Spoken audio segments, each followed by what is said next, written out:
Hi everyone, another roundabout video today, and it's a follow-up from a follow-up. My Bowring Park crash video where my motorcyclist viewer got crashed in by the vehicle that was trying to exit, I did a follow-up on, and during that follow-up I did mention about how I exited the roundabout when I was on my motorbike whilst I was doing the analysis of it. And loads of people were saying about the road markings on the floor. I get it, I'm going to go onto it into a little bit more detail. But it's this that I'd like to cover in today's upload. Now, first of all, what I'm going to talk about is a little rule that people don't really understand.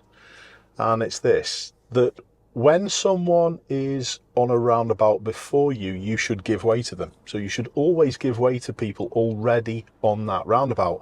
The roundabout effectively is the road with priority.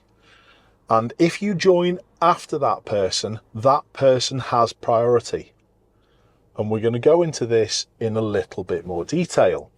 But first of all, I'm just going to show you this little piece of footage that one of my viewers has sent in. It's from a Tesla. So we've got 4 different pieces of footage all joined together, but you'll get the idea. Let's have a look at it. By looking at some of the road markings on the floor saying A11, I'm suspecting this is quite near Cambridge. And it's this black BMW in the top right hand quarter that we're going to be watching. It will soon be visible in the bottom right hand quarter.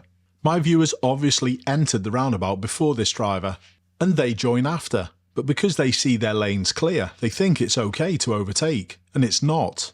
My viewer had spotted it though, and sorted the situation out quite nicely. They went back into lane 2, waited for the van to move back to lane 1, and then got on with it. Perfect. Plainly and simply, the driver of the BMW should have held back and allowed my viewer to exit left.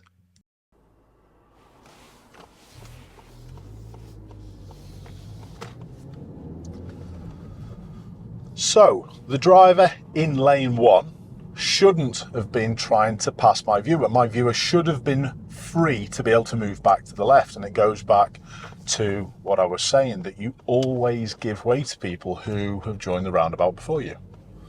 So, this means that if this silver vehicle to my left wants to go ahead, and they're in the left lane, and I want to slide off, they have to hold back behind me to allow me to do this, which we've just seen happened absolutely perfectly.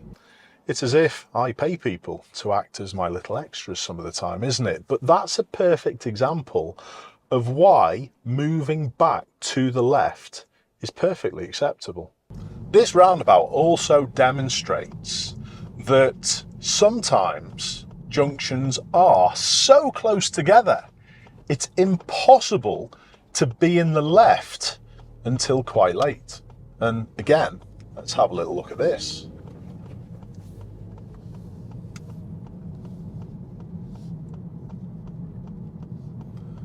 I'm taking the road where the lights are. I can't go back in here. In fact, I'm going to do it.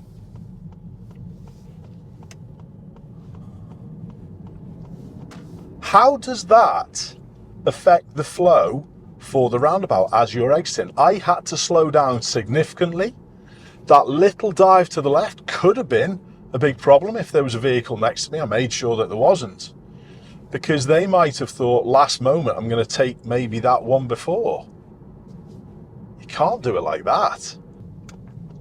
So what you should be doing is picking a time to glide with the least resistance. So I'm now sliding over to this left curb, and that allowed my slide off to be flowing without interruption of anyone behind. Therefore, it creates little risk with anyone coming up behind, even if they were doing it wrong. And if they were doing it wrong, for example, if I did have someone going straight on and trying to pass me, I'd see them and then maybe exit into lane 2, which is also, don't forget, perfectly acceptable. And it's exactly what my viewer did in the clip in his Tesla with the BMW driver.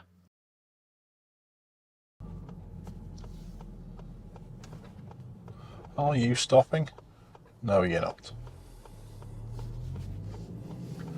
But on the video, I do understand that the position to the right hand side quite late could very well be a mislead to vehicles entering onto the roundabout from the exit that I'm going from or going into.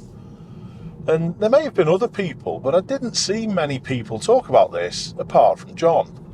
But I also did say to John, and he would have picked up on this, that my shoulder check as I left or prior to me leaving the roundabout would have also been a decent tell to say that I wasn't going to go further out.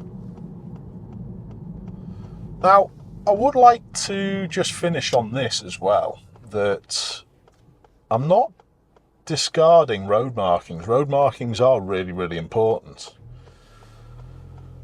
But on these type of roundabouts where the distance between exits is short, it leaves little opportunity for people to catch me up and overtake me. That's why I can exit like that. But on some bigger multi-lane roundabouts where the distances between the exits is greater and maybe they're traffic light controlled, that does give people an opportunity to catch you up and potentially be passing you. That's where the lane markings do come in. So please don't think the advice that I've given on this video is going to apply to every single situation. That's sort of like people just going, oh, 12 o'clock, definitely left lane, whereas not always. Anyway, I hope that made sense. If you've got anything else that you think I should cover with roundabouts, give us a shout. I've got a little list in my own mind that I've still got plenty to do with this to help people. But for now, we'll wrap that one up. And hopefully that gives you a little bit more experience in different situations, knowing that you'll be able to deal with it. Keep safe, everyone. I'll see you all soon.